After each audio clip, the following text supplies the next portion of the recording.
Welcome back, Battle Lab members and Patreon subscribers. I appreciate you being here for this video on the duty to be dangerous. Sadly, in the last couple weeks, we've had some major problems happen with active shooters. Buffalo, Oklahoma, also in Texas. And it's time we take a look and take a pause and look at our duty to be dangerous, what it means to be dangerous, and calculate that in our own lifestyles and in our own behavior, and really inculcate what's needed to manage deadly danger. So let's take a little closer look. Nature obliges you to fulfill that duty to be dangerous. Nature obliges you to take your survival seriously, to take propagation seriously, to take self-defense seriously, and self-offense seriously.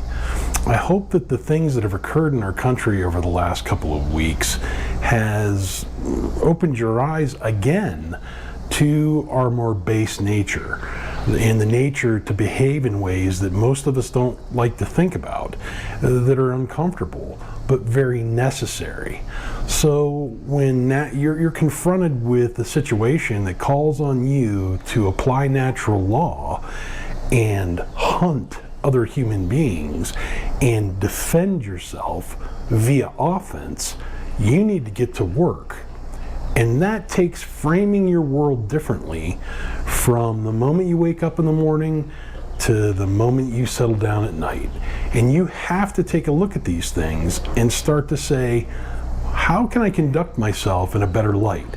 How can I conduct myself in a set of behaviors that are going to help me protect my survival and protect those things that I care about and preserve life, and even take life when called for? And we need to look at those things deeply. You have to cultivate a life-preserving attitude in a nature that allows you and gives you permission to act when called for. And you have to train in advance and have the tools in advance to do what you need to do if called on. And this means for a lot of folks a tectonic shift in how they approach life in the daily sense.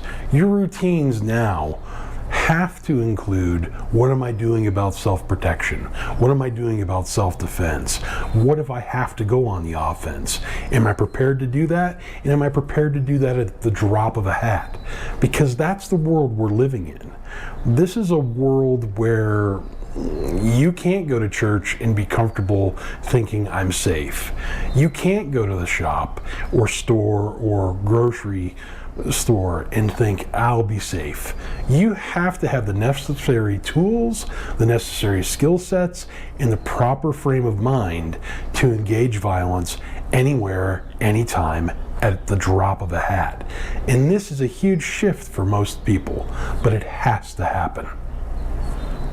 Look, very simply, if you have decided that this can't be you, and you can't pick up the sword when called for and draw it from the scabbard and engage evil, believe me, evil will still engage you.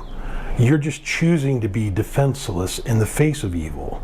And I hope that you make different choices from here on out and consider what you might be able to do to save not only your own life, but the lives of other loved ones and third-party members as well.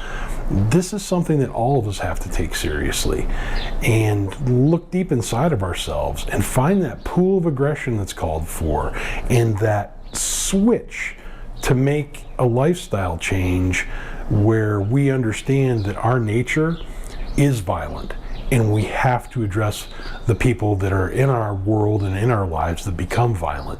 And we've got to be prepared for that and to prosecute violence and have a malice of forethought that most are not comfortable with. But we have to have that. You must be prepared to find, fix, and finish an enemy and any other enemies that come afterwards. And you have to evolve your capabilities. And the first steps it takes is to recognize the danger that's in your environment, and you have to reassess your approach to daily life, your approach to how things are, and make it happen. You have a duty to be dangerous, and I hope that this message is getting through to you. You have a duty to get to work when called for, and I hope you have the equipment, the skills, and the pool of aggression available to do what needs to be done when the clarion call comes and that elephant comes out of that closet and you meet it. It's necessary to be violent. It is necessary to continue to have the capability and the capacity for violence and still be civil. But when called for, find that animal inside and apply it cool-mindedly.